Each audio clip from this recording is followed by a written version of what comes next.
सभी सदगुरु के हंस हंसिनियों, मातृशक्ति समस्त आत्माएं आपके चरणों में सहृदय नमन। जय सदगुरुदेव भगवान। आज सायंकालीन सत्संग में मुझे भी जुड़ने का सौभाग्य प्राप्त हुआ। बंधुओं, जब सदगुरु के छत्र छाया में बैठकर हम सत्संग करते हैं तो आनंदित हो जाते हैं। स्वरवेद का पाठ करते हैं, आनंदित हो जाते हैं, सुनते हैं, आनंदित हो जाते हैं। इसी कड़ी में हम सब गुजर रहे हैं। हमारा आपका परम सौभाग्य है। अभी तो मैं देख रहा हूं कि एक से एक विशिष्ट महान आत्माएं इस सत्संग में जुड़े हुए हैं और मैं अल्पज्ञ कहां से शुरू करूं ये समझ में ही नहीं आता।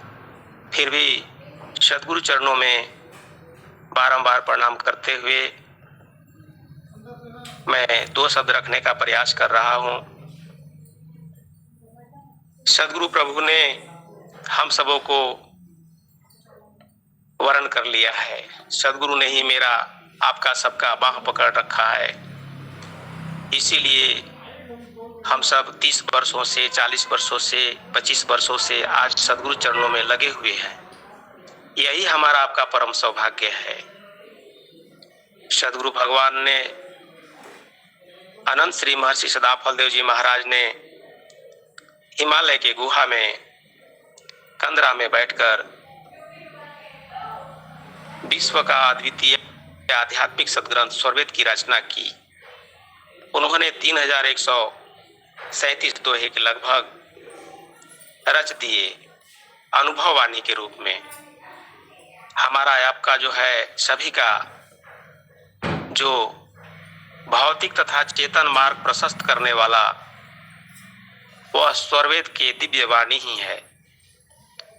बंधुओं, उसी से मैं एक दो शब्द बोलना चाहता हूं। सद्गुरु भगवान ने स्वरवेद के अंदर एक दोहे लिखे। पंचदेव उपासना, पंचदेव उपासना, गुरुवा करय सार, कान फूंक क्षर मंत्र दे, बजे शंख घरियार। मास आहारी मद्यपि शिष्य हो न जो आए, देहि मंत्र शिव शक्ति का, निर्दोषी दरसाय। मास आहारी नाही जो, विष्णु मंत्र ते ही देही, यही सब जीव आराधना, नरक वास होयते ही।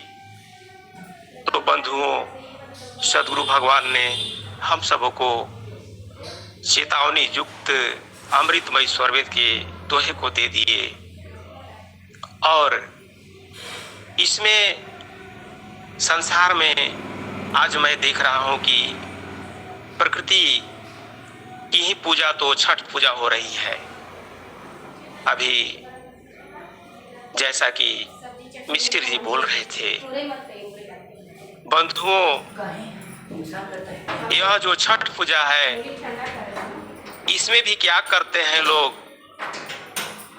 जो शाकाहारी हैं वो भी, जो मांसाहारी हैं वो भी 3 दिन के लिए जो परहेज करते हैं और छठ पूजा करते हैं। और बाद में जो है जैसे ही ये पूजा समाप्त होती है तो जो उनका खान पान रहता है वही शुरू हो जाता है। उनके अंदर किसी प्रकार का सुधार नहीं। तो संतों ने हमें आपको चेताए, अपनी अमृतमय वाणी को दिया। स्थूल सूक्ष्म कारण महाकारण कैवल्य हंस यही सट देह है। और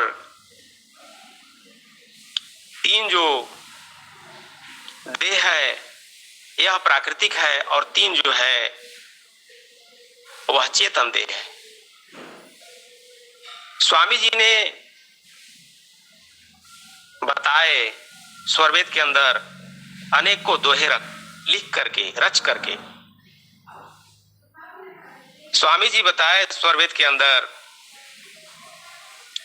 कि प्रकृति का पूजा तो करना ही चाहिए, लेकिन ऐसा नहीं कि केवल स्थूल पूजा को ही करके आप अपना यह दुर्लभ मानव जीवन समाप्त यूं ही कर देना चाहिए। अरे उससे सूक्ष्म से सूक्ष्मतर होते हुए और सूक्ष्मतम बन जाना है। स्वामी जी ने स्वरवेद के अंदर एक दोहा लिखे, सतरजतम गुण जाहि के, सतरजतम गुण जाहि के, प्रकृति मूल कहताहि, मिश्रण त्रिगुण त्रिघात में, सृष्टि अमित भव जाहि। प्रकृति सूक्ष्म जड़ जानिए, सूक्ष्मांतर जीवमान, कुटस्थ जीव से सूक्ष्म है, व्यापक कसा महान। सद्गुरु भगवान ने स्वरवेद के दिव्य दोहों के माध्यम से हमें हर क्षण हर पल चेताए हैं और उसे सिद्धांत रूप में दिए